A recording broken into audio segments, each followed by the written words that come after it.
జై తెలంగాణ.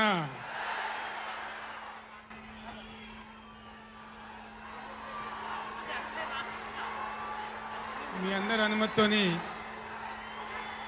నేను కూర్చొనే మాట్లాడన్నా, పర్వాలేదు కదా?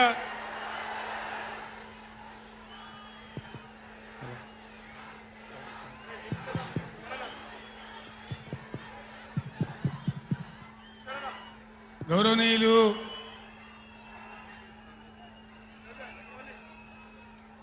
బీఆర్ఎస్ పార్టీ పార్లమెంటరీ నాయకులు, పార్టీ సెక్రటరీ జనరల్ పెద్దలు కేశవరావు గారు,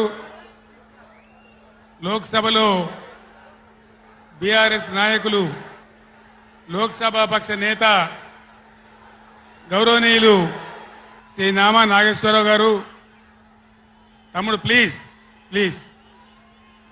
మనం విషయాలు మాట్లాడుకోవడానికి వచ్చాం, స్లోగన్లు తర్వాత ప్లీజ్.